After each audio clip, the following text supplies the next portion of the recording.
Hey everyone, we're just gonna wait a minute for everyone to trickle in here.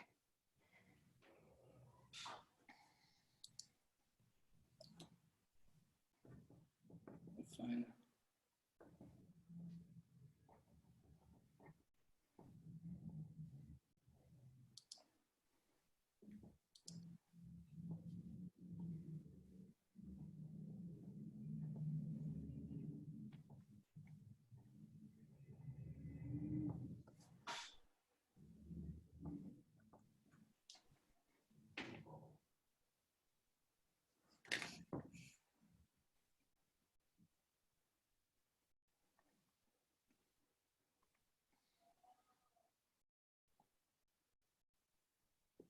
All right.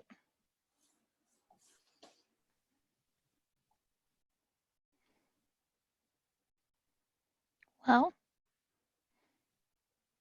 looks like we're plateauing at the moment. All right, let's get started. Thank you so much for joining us today. Before we get started, I just wanted to go over a few items of business. Oh no, it's not gonna let me. There we go. So first, I just wanted to talk about today's agenda. Well, I guess I should introduce myself first. My name is Ryland. I'm the Client Success Manager here at Keyrenter Property Management. And part of my job is finding ways that we can give back to our local agents. We try to put on quarterly events specifically for realtors so you guys kind of have a space where you can network and take some things home to kind of help your business. And yeah, so today I hope you guys get a lot of value. We're very excited to have Frank with us to share some of his master wisdom. And yeah, so here's kind of a simplified agenda for the day. Frank's going to go over the impact of COVID-19 on the industry and on the economy, and he's also going to go into some of the selling techniques that he's kind of used and refined over, you know, his 20 years of sales experience that will kind of help set you apart during this time so that we can keep growing the sales. So once he's finished, we're going to open it up to questions. For the sake of time and just making sure that we get through everything, we're going to make sure that everyone's muted, but please feel free to utilize the chat to connect with each other and use the Q&A box for any questions that you would like Frank to go over at the end. And then once we're wrapped up with questions, we are going to go over our giveaway and announce the winner. So today we're going to be giving away a brand new pair of Apple AirPods. So everyone that's joining us today gets an automatic entry.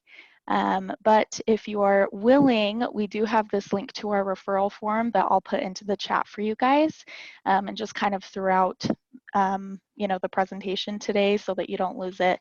But if you fill out a referral form, you guys will get an additional 2 entries just to kind of sweeten the deal for you or give you a little bit of an edge. Let's see. Next, I just want to thank our sponsor, Chad with Ibex. We just love them so much, especially their branding. If you haven't had a chance to check out their commercials, you guys are missing out. They are so hilarious, and they really just capture like the fun but professional atmosphere that Ibex has. You know, we just think they're super great. So Chad, I'm gonna let you kind of chime in and talk to the people, tell them all about you and how you might be able to help them. Perfect. Rylan, you're awesome. You did a great job introducing me. I need to take the road with me, right? When I'm doing presentations, I'd love to have you there. Happy to MC. Happy to MC. Oh, you do a great job. Okay, so if I'm going to give away some cool shirts here in a minute. So take down my number, 801-440-4047. Again, that's 801-440-4047. I'm going to give away some cool shirts at the end here. I'm going to ask you some questions about Ibex that are super important to know about. So I'm going to give you 3 key things today. Number 1, our coverage. We have one plan. It's $500. Super simple. So we cover HVAC, electrical, plumbing, appliances, including washer, dryer, kitchen, refrigerator, and garage door componentry. We cover those things completely. No pesky exclusions. That's so important to know about. Number two, we are the only home warranty company that gives away 4 free furnace filters to the home buyers after they move in. And when they get those, they feel like they won the filter lottery. It's fantastic. The last thing that I'd mention, and I think it's really important, this is the cherry on the top. We have a 4.9 Google rating with over 237 reviews from homeowners that have used us. In addition to that, we're an A+ rated company with the Better Business Bureau. We're committed to making sure that homeowners have fabulous home warranty experiences. So keep those things in mind. All right, so I'm just gonna ask a couple quick questions here. Again, text me the answers to these at 801-440-4047. I don't know if you can see this or not. Ryland, you'll have to tell me.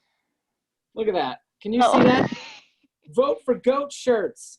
Yeah. So here are the question. Number one, what's something unique we do at Ibex Home Warranty? If you text me, I will send you a shirt. Make sure to include your address and I'll send it over to you.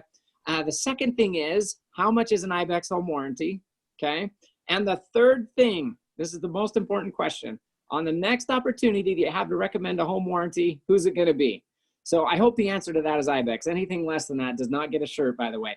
But I greatly appreciate you guys letting me be on here today. You're in for a treat. Frank is one of my idols. He is one of the smartest guys in business that I know. So thank you, Ryland, for letting us be a part of this.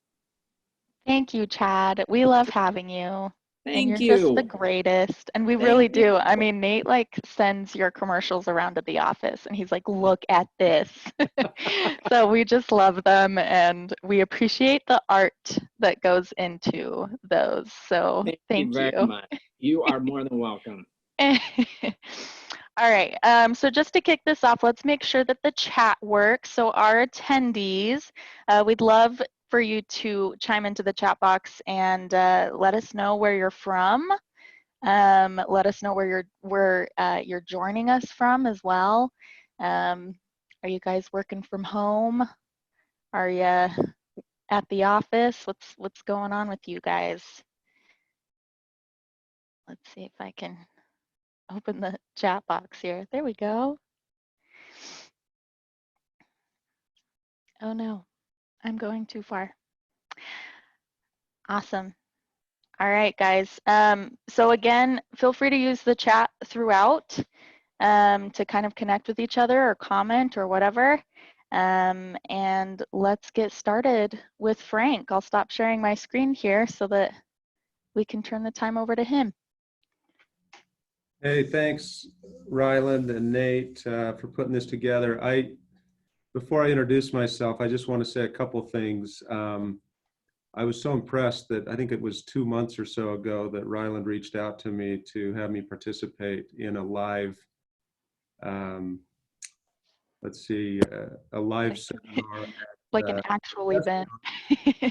And then I get an email one day saying, oh, we're not going to be able to do that because of COVID-19. And then I expected to never hear again from her again.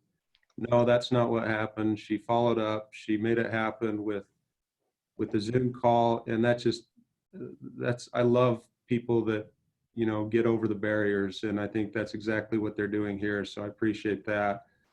I also wanted to mention that I was in my Parley's office the other day and I came across one of those really big posters of Chad, and I thought that was funny and timely, Chad, that now I see you a few days later, but very impressive, that poster. If any of you haven't seen that, you've got to find that. I'm sure that's on his website somewhere, right, Chad?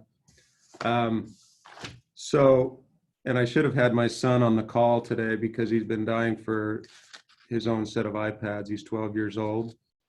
I guess it's too late to include him, Ryland, but maybe next time.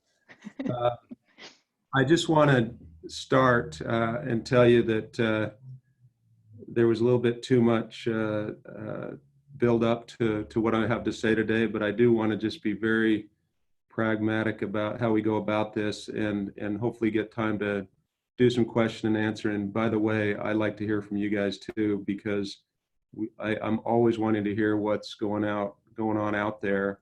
I don't leave the office much. In fact, we are one of those essential services. So we are all working. Our company of about 115 employees are all, for the most part, working here at the offices so that we can close transactions, which is, in some case, we're doing curbside closings. In other cases, people are coming in wearing gloves. We've got shields on our plastic shields on our closing tables. And so we've really had to adapt to serve the customer. And it's interesting how we can't just serve that customer in one way. We've had to have 3 options for customers. One being they don't even need to come here. So we have been forced to kind of innovate there, and it's going to be interesting to see how, if some of that has a lasting effect on our business as far as how they want to close transactions, but we can get to that later. I want to talk and introduce myself so you know who you're hearing from here. My name is Frank Ivory. I'm the owner of Cottonwood Title. I started the company in the year 2000. Wasn't a great time to start a company. It was right after the tech bust. People kind of thought I was crazy when I did that. And then, about a year or so later, the Twin Towers came down and dropped rates. And then I think you guys all remember things got a little crazy after that as rates dropped. Prior to that, have worked honestly, my family's been in real estate, as you know. My brother actually owns Ivory Homes. He purchased that company from my father in the early 90s. And I worked for him for about 4.5 years and sold homes, worked in a model home. Love that. I actually love to sell. And that's almost primarily what I do here at Cottonwood Title, in addition to run the company. But sales is really my passion. So I can relate to each of you and your desire to want to sell. Nothing brings more thrill than making a sale. I worked at Chapman Richards in the, when was that? The late 90s. So I've also been in the existing, I was a broker doing some land development deal and some existing home sales then. So I got a pretty good taste of that, which I believe helped with kind of seeing things from realtor's perspective now that I own and operate Cottonwood Title. I've also seen vicariously through my father back in the 80s, some really bad times. From early 1980s when the rates went up, late 1980s when everyone was trying to, do assumptions and really nasty stuff, homes selling for $50,000, high interest rates, crazy times. Then of course, I actually got out of the business, went to I was never I was in the business, like I said, vicariously through my father, but didn't really want to be in the business actually.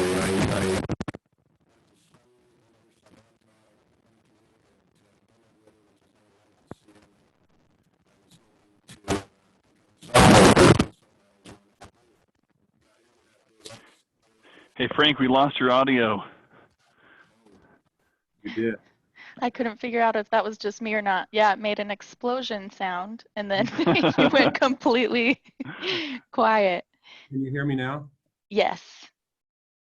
How long ago did you lose me? Like 30 seconds or 15 seconds ago. So I must. Okay, so I'll backtrack a little bit. So I went to the University of Utah hoping to be a stockbroker. Got a job with Dean Witter, which is now Morgan Stanley. Worked there for a year. Went back to New York. Actually trained in the World Trade Center. Realized that I didn't want to do that, and I also realized that in the early 90s it was, real estate was interesting to me. So I ended up going to work, selling new construction, loved that. And,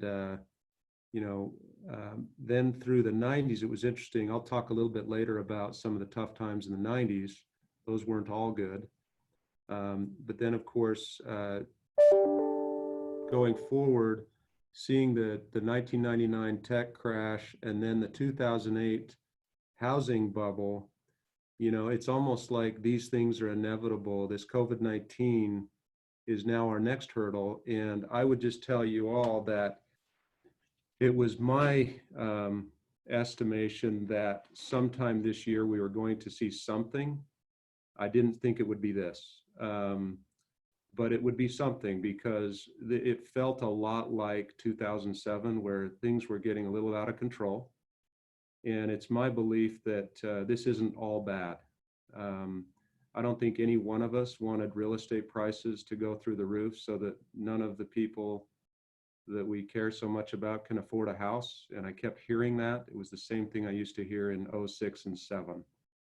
And now we are sort of putting a little bit of cold water on a market that was out of control. And I do feel like there's some good things that will come from that, as long as those don't get too scary. And I believe that we'll get through this, especially with all that the Federal Reserve is doing to sort of stabilize the market.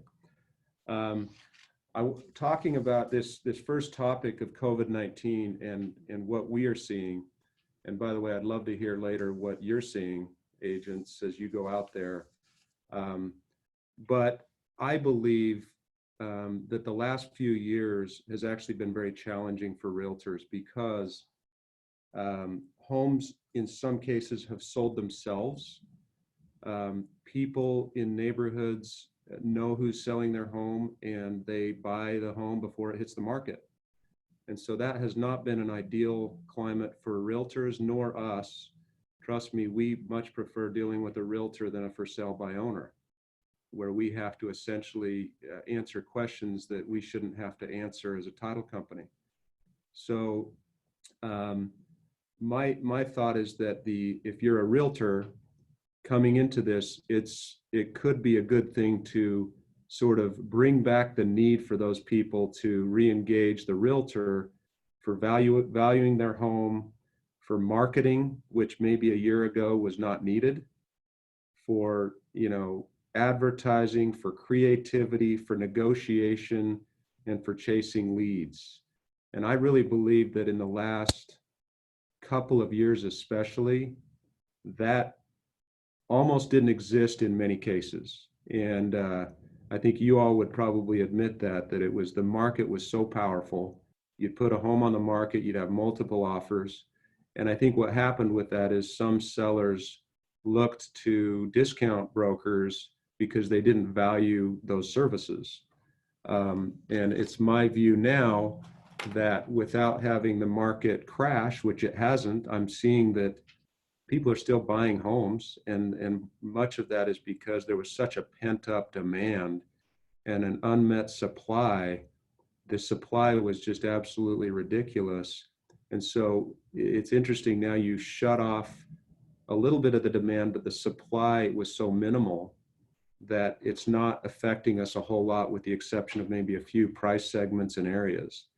So I actually am excited for the fact that realtors will be able to sort of reassert their impact, and the value will be there, because I think we all talk about, you know, these discounters that are out there. And I've always thought that if there was ever a time for a discounter, you know, to be around, it's when you don't need those things, which of course is not very often. And now I think we're actually getting back to a normal market. And I think some of you, I would love to hear from you if you feel like this is normal. Now, if you haven't been in the business long, then you may not know what normal is, but it's very normal for somebody to have to list a home, of course, and wait 3 to 6 months for that home to sell. I can remember many times in our years in business where it might be the third agent that lists a home and it actually sells. And so that's a little bit more normal. That may have been slower times, but we're now getting back to a little bit better balance. And I feel like most of the people on this call are going to benefit from that. So selling with COVID-19. So with that normalizing, I think we need to just ask ourselves, because I think a lot of us, including myself, have become almost complacent or sort of expecting things to happen without us having to actually go make it happen. And in some ways, it was just a matter of handling the business as it comes in, and it was more operational than it was, aggressively marketing and hard work. And so I think that has changed. I think now it's going to be a little bit tougher to sell a property, and it's going to be a little bit tougher to pick up leads than it was. But it also means that the tougher of the agents or the better agents are going to be the ones that get that. And so this is, I told you that back in the 90s, I came into in about 1994, I started selling new construction. And that year, actually, the interest rates had been rising, and they were up to about 9.5%. Some of you may remember that surge of rate. And when I came in to sell homes for my brother then, the sales force was very down, negative, and really kind of had given up. It was November, tough time of the year. December was coming where they don't sell anything. And here I was coming out of a job at Dean Witter that I didn't like as much as I had thought. So I had nothing to lose and everything to gain. And I just kind of went in there blind. And I think sometimes we all need to do that, especially when we're around people who are talking us down. We need to think about, okay, what an opportunity, because these people around me have given up. And that's sort of the way I looked at it. I'm one of those salespeople who does better in difficult times.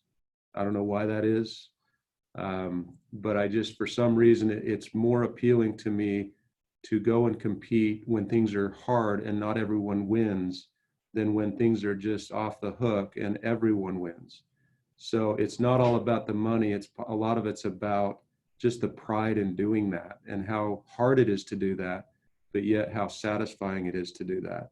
So I remember coming in 1994 with those rates and just I didn't even sit a model home. I actually was out in a trailer that wasn't open yet in a community. So I just basically was out there just to have some presence, and I would make a lot of calls. I would chase every lead, whereas the people I competed with were not chasing leads. They were chasing only the good leads. So for whatever reason, and I don't mean to say this boastfully, but that first month I was in the business in November, the entire company of about 45 sales agents sold 18 homes was all. Normal was about 50 to 60. So these were tough times. And somehow I was able to get 5 of those 18 sales. And I really believe it was all about attitude, and it was all about sort of ignoring the news or the opinions of others around me and just chasing every deal. I hadn't been spoiled with easy sales from months prior. And so I think that's something we all need to think about. Those sales that came, that I think in some cases, honestly, in the title industry, it's the same way. Sometimes things just happen because you're in the right place at the right time. And I'll never forget 2007 when I had a mortgage broker walk through my office and just tell me how great it was and how much money he was making and how little he had to work to make it. And in some ways that really kind of stopped me, and it got me thinking about it before that crash of 08. This is a real problem, and that's not real. And a lot of times it is sort of where we are, and we shouldn't necessarily take credit for all of that. We also shouldn't take the blame either. Sometimes the market gets tough, and yet I think we always need to kind of raise or lower our expectations based on where that market is.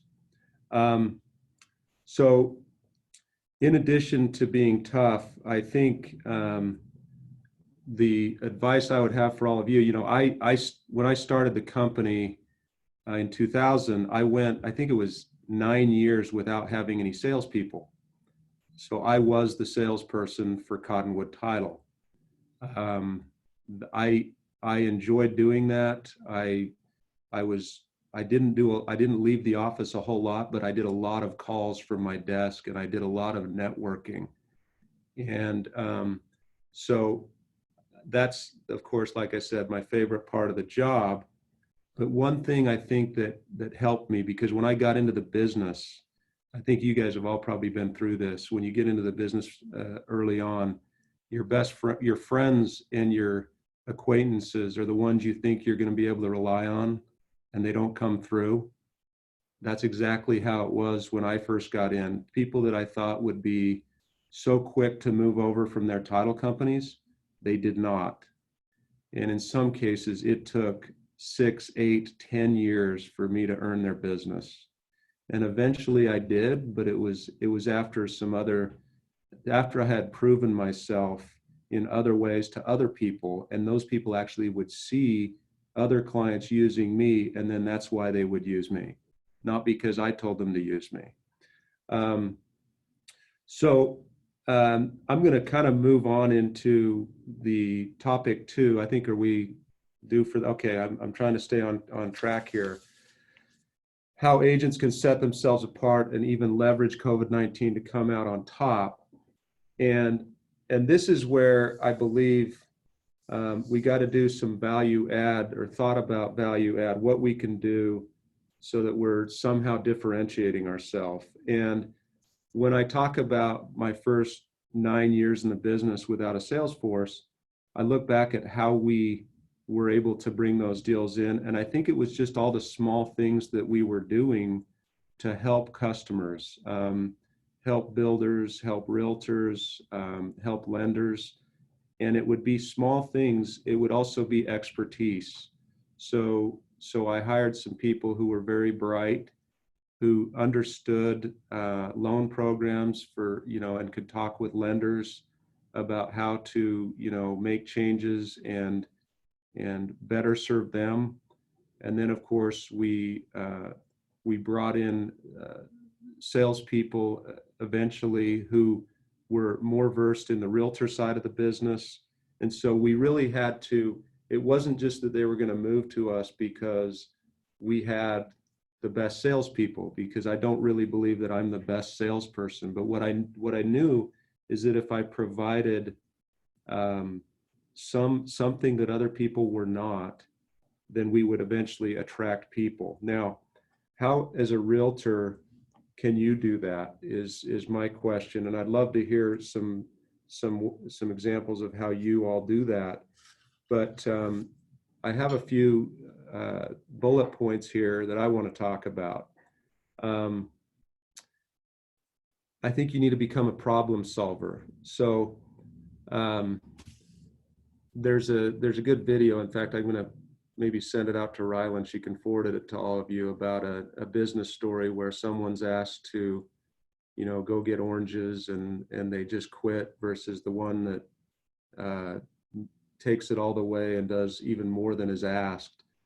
And I think being a problem solver, that was one of the big value adds that our company has done. Basically, we just never want to be the reason that a deal doesn't close. In fact, we want to be the reason that it closes. And just to give you an example of that, the other day we had a problem on a home sale. It was not a home sale, it was a first and second mortgage. Uh-oh, we lost you again. Sorry. That's okay.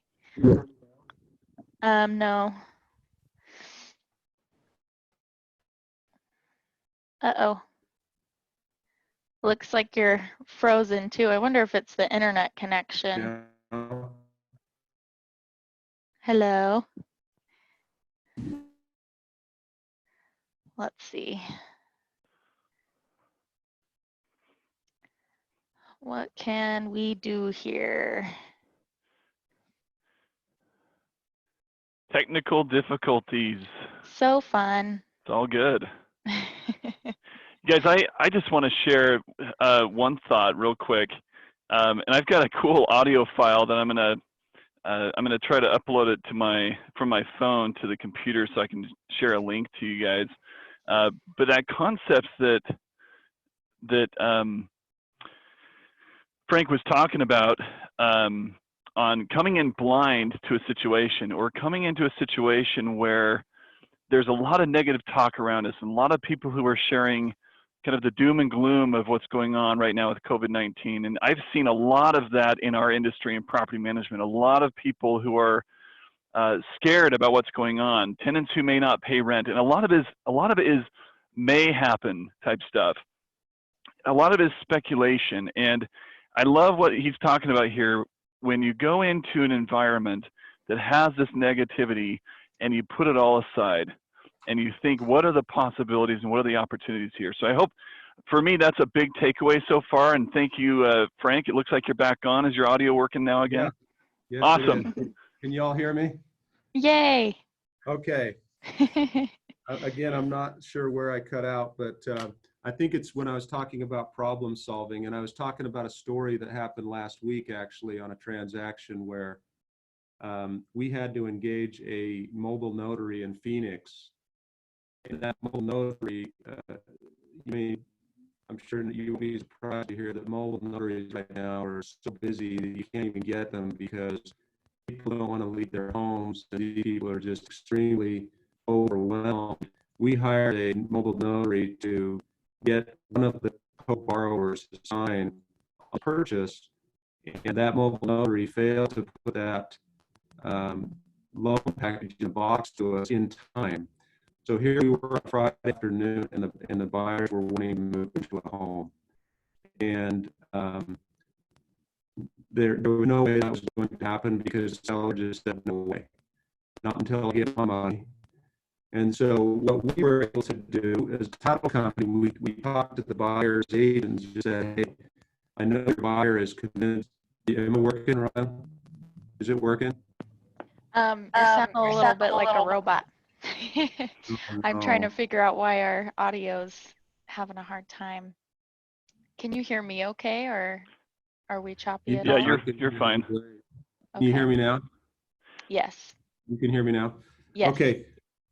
So here I was, here we were in the middle of this transaction, and essentially the seller was just saying, hey, they had to close by Friday. It's $1 million home, do that. So we were able to talk to the buyer's agent, get the buyer to put $10,000 of their own money. They wanted to put $5,000. We pursued to do $10,000. We matched it with a $10,000 deposit of our own, betting on that going through, because we had to take responsibility for a notary failing to do that. Now, we didn't have to do that. Oh boy, and we're having trouble? I'm so sorry. I hope that's not on end. Probably is. It sounds like just a bandwidth issue. That's what it sounds like to me, but I would think that we can just let it catch up for a second and it might be okay. Can you hear me now? Yeah, I think once it catches up, it works for a good 30 seconds or so.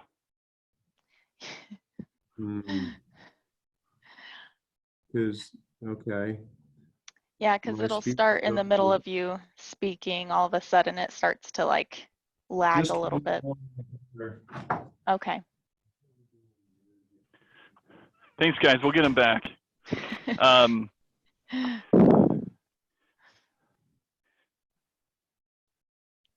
Good stuff so far. It's interesting when someone comes into. Sorry, guys. No, you're good. The river. Hey, Christian, you're out in the river. You're in the woods. Reception, so. That's where I want to be. Yeah.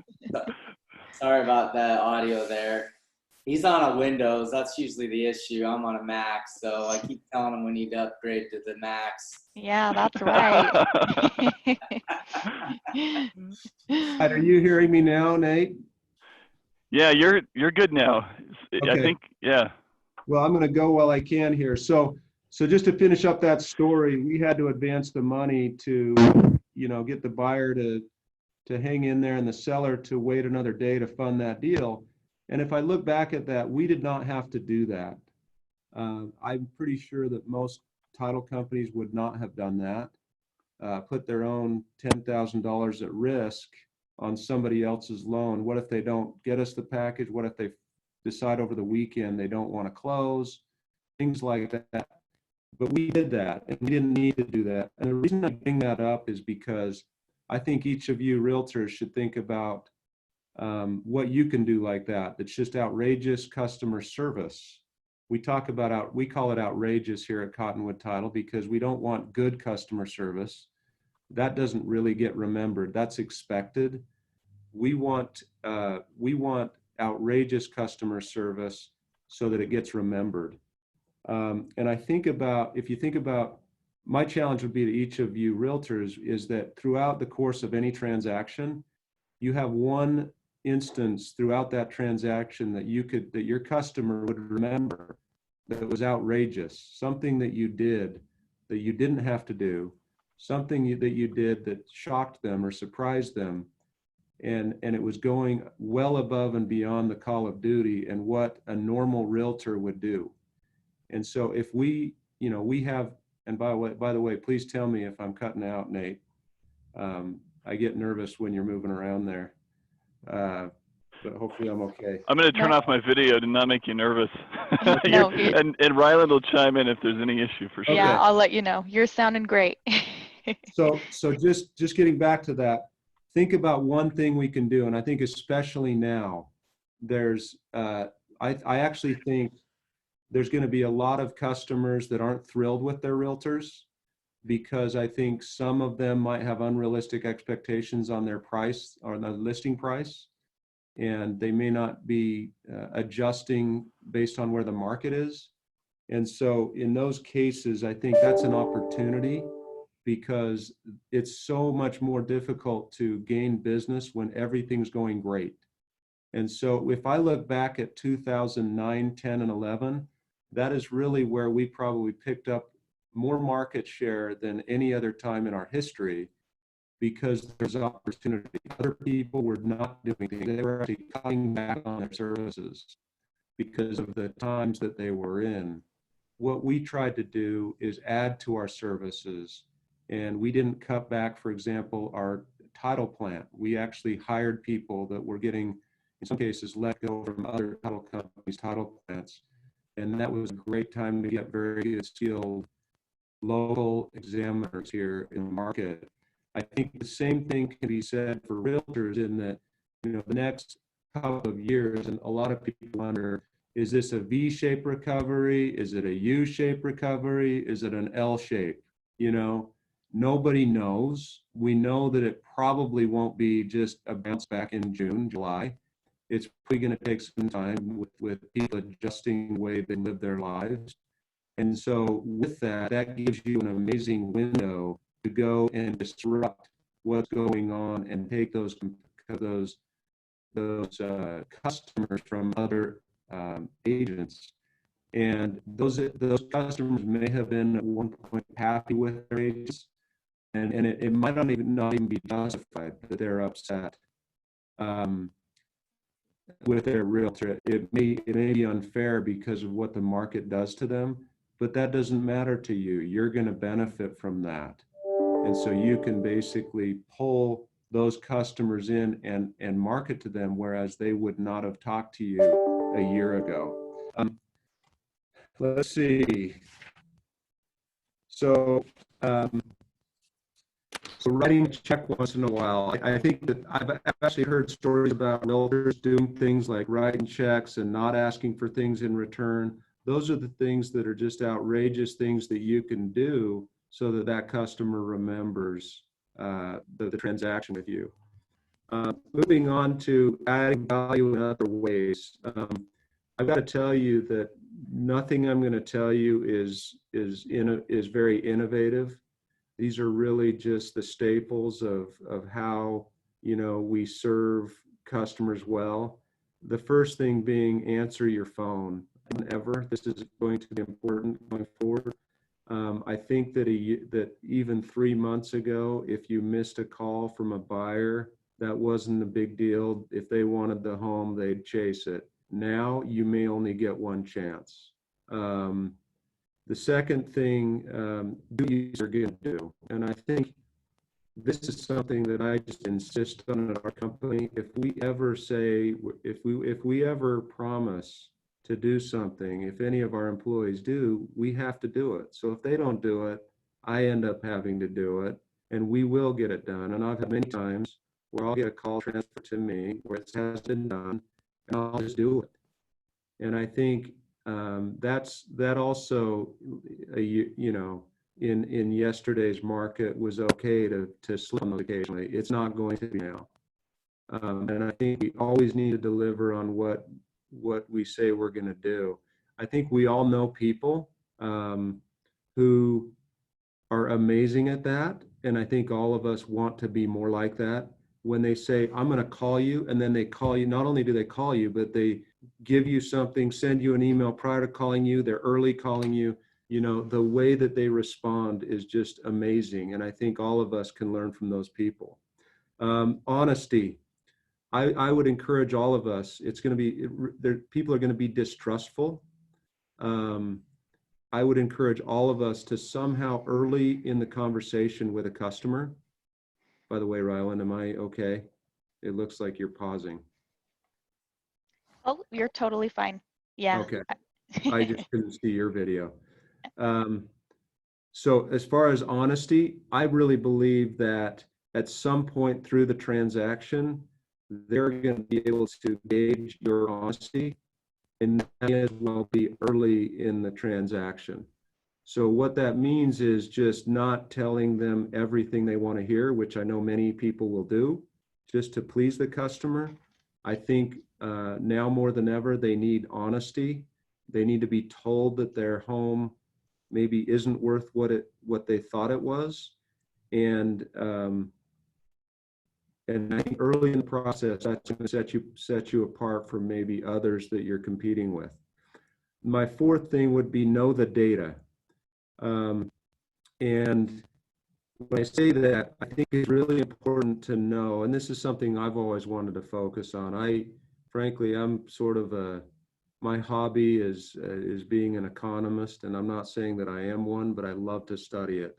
I love to watch it, read about it. I love to know where it is now, where it's going, where it has been.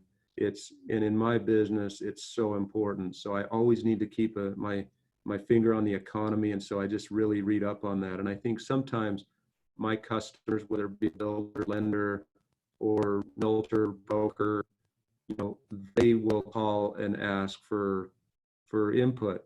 And I think you want to be that person who understands the economy, not just what's going on in your neighborhood, but what's going on in the United States and how that will affect the potential sale or purchase of a home. Now, when I say that, you're also going to want to know, and I got to tell you, Jim Anderson texted me. I know he's on the call here. He's a good client of ours, and the reason I bring his name up is because neighborhood data is going to be more and more important going forward. In other words, some of you specialize on your neighborhood or a neighborhood, and that data is going to be more important than it has been in the last couple of years, as people have to price right and the market doesn't just, you know, sell their homes on its own. They are going to need expertise on their neighborhoods and these little sub-markets, and they want to know what exactly is going on. For example, and I got to tell you, when I was sitting model homes back in the 90s, I would always understand the neighborhood. I tried to just read about it. I tried to watch the MLS, what was going on, what homes were selling for. I tried to know which streets were the best streets, which direction, west, east, where the views are, where there was trouble in the neighborhood in some cases. And so being that person that understands all of that neighborhood data is going to be valuable going forward, more valuable than it has been. And I know Jim Anderson has done a great job at that with him living in Holiday over here. He really understands his neighborhood. The other thing is just chasing leads. I think for years, maybe for the last 2 or 3 years, chasing leads has been kind of a lost art. And I think, and I know I can't speak broadly for all of you, but the market has been very good where sometimes those leads just come to you. I really believe that you're going to have to chase more. I think I'm going to have to chase more going forward. It's not going to be the same. And kind of in the end, you know, I know we're getting to our Q&A portion here. Working hard really will overcome almost anything here, because these things that I just spoke about really require hard work. And I know that all of us can say we work 60 hours a week, 50 hours a week, 40 hours a week. I think we know what that really is. And there's many times where I can say about my week that it wasn't productive, and I haven't used my time wisely. There have been times where you got to give yourself a break, and I get that. I do think going forward, we're going to have to look at that and really be, as Christian says, jealous with your time, and really be using that time wisely and productively, because I really think that in the end of this, as you go through, when you have market turbulence and disruption, this is where you really can make a difference and set yourself up for the long term. And I got to tell you that I have never said anything different than this from the time I was a realtor to now when I own a title company, and that is, a good realtor is worth every penny you pay them. The key is a good realtor. I believe that many realtors do not give the service that they're getting paid to do. But I will also defend anybody who's criticizing a realtor and say, there is no better way to spend money. And by the way, using someone that's a discounter that's looking to just churn you through could be a big problem. And I think that's going to be hard going forward for these discount brokers to add that kind of value, they get paid to do it. If they can do both, get a low price and add that value, great. That's powerful. I just don't know how that works. But I will. Uh-oh, we lost you. Deal for the client. There we go. For them, Italy, in the market we were in, people didn't value that enough. So that's enough for me. I would love to just hear responses to what I had to say, or even any other things you're seeing that might be in conflict with what I've already said. So we have 2 questions that came through the Q&A box, and then as you guys, you know, if you have more questions, now's the time. Feel free to send those in.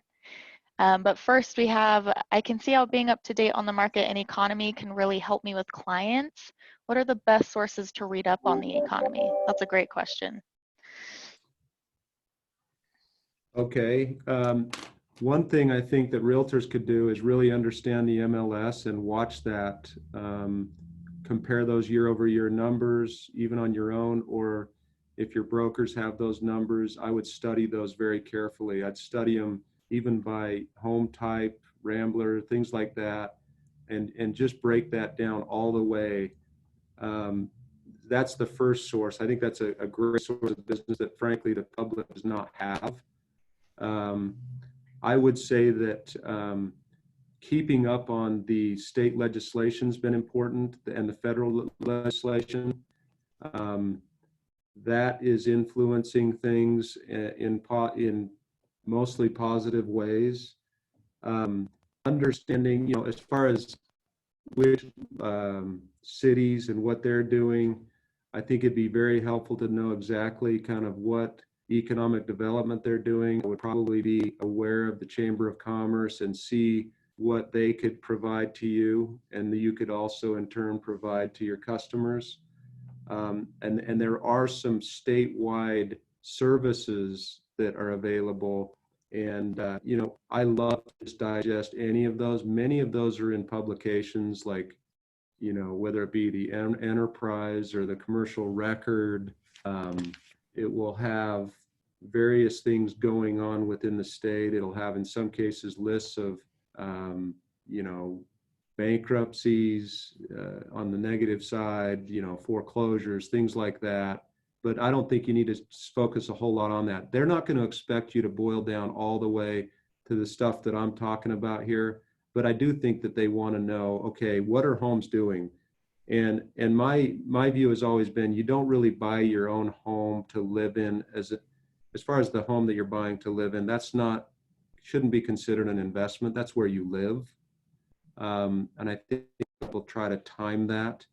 The reality is, if you bought a home in the late 1980s, yeah, you may have gotten a high interest rate, you got a very cheap price. And home prices, for the most part, are just like cars. They know people can only afford, you know, X amount of payment, and that's how they end up pricing somehow every time. So market forces will make sure those are priced where they need to be. There just are those times where they're kind of a little bit more volatile than others. Go ahead, Ryan, if there's another question. I hope I answered it. Yeah, that was great. That was great. We also have you seen much of a slowdown in closings at Cottonwood? Yeah, I will say that it was interesting. If things kept going after the second week of March, this was on the track to be just a crazy year. And of course, we all know that at the middle of March, things changed a lot. Mm-hmm. So we went from having a very strong month to, I got to tell you, I thought that, considering the fact that everything's closed, I'm actually surprised that it's hung in as well as it has. Now, I'm not telling any of you that it's great, but I am telling you that it's, in some ways, it didn't stop quite like the bust and 2008 when it comes to the lack of sales. And I think a lot of that just comes from the pent-up demand that there was going into this. And that now a lot of those people that got tired of chasing a home and having 4 offers every time they went to buy a home, some of those people are saying, hey, this is a good time to do it. And I think they're getting some concessions that they wouldn't have 2 months ago. And so it hasn't shut off. And yet it's probably fully justified that it should have shut off, because we're not even, it's so hard to show a home. So I've actually been surprised. But like I said, we've taken hits, as well as I'm sure all of you have, on that. But, you know, so far, I think we're going to get through this, you know. Could I chime in on that? You bet, Christian. Like Frank said, all my clients, 95% of people that send me business are real estate agents, which would be like many of you. And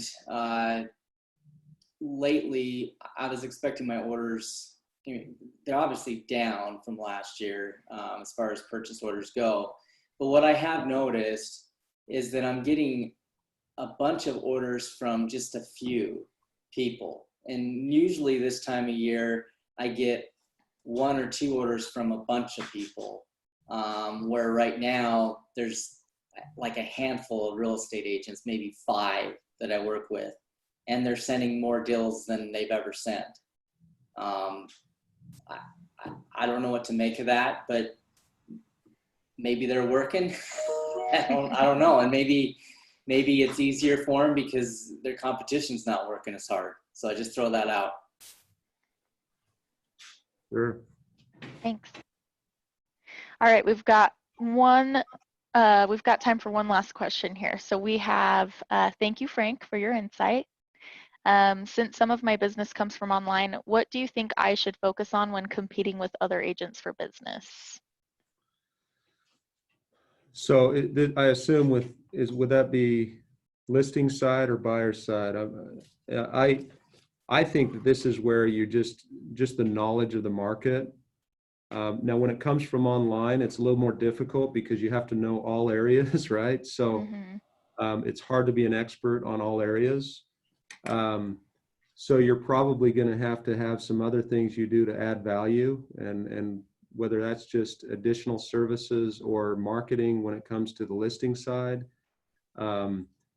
I just know that, you're going to be competing with a lot of people. Now we are increasing the inventory, and I think that's one thing that that we are seeing, that inventory was such a struggle up to a month or two ago, that now the inventory, and I don't have the stats for this last month, but it seems to me like inventory is starting to come on a little bit. So that equilibrium is going to be helpful, but it's also going to be, it's going to change the way people need to sell their homes. And seems like there's so many things. This is what I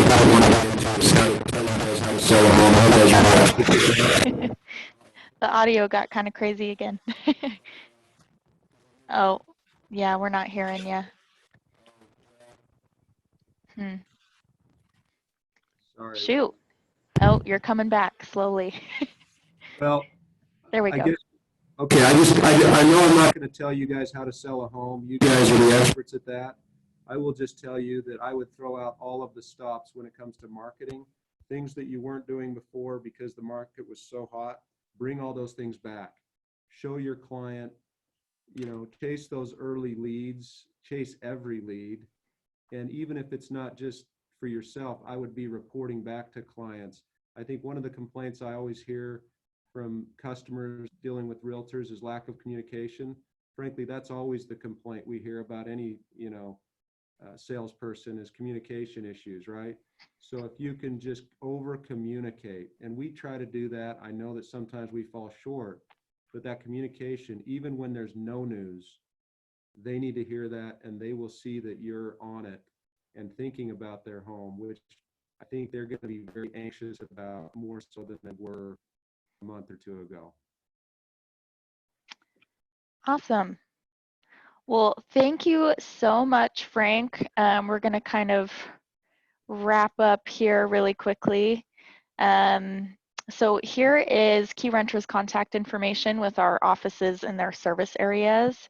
If you guys ever need a free rental analysis, please feel free to reach out anytime. We'd love to help you, provide any resources that we can. And then also, if you happen to know of any clients that are interested in management services or are looking to grow their investment portfolio, we'd love to, of course, help out managing their homes and help you out as much as we can as well. We take care of all of our referrals like family, so we appreciate you guys and those of you who have already sent us business. And then Cottonwood Title, of course. We love working with Cottonwood Title. We send a lot of clients their way, and they treat everyone so well. So if you're in need of a title company, feel free to take down their contact info and reach out. This is our man, Christian Higbee. And if you want to kind of chime in, and hopefully this contact information is best for you. This is what I pulled from your signature.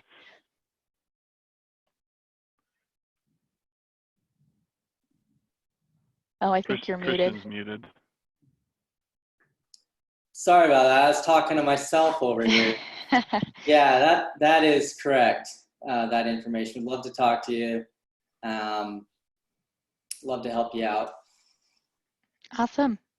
All right, and congratulations to Art Gaylor. You are the winner of these brand new AirPods. I'm going to reach out to you after this webinar is over just to kind of coordinate getting those to you. But thanks for everyone for coming, and it was so nice to have you all here, and we appreciate your time. And we hope to see you at one of our other events or at one of our other virtual workshops. Thanks for putting it together. Thank you, Rylan. Yeah, and thank you, Frank. Thank you, everyone, for, helping us out with this and, putting in your all. So we appreciate you. Take care, everybody. Thanks. Take care.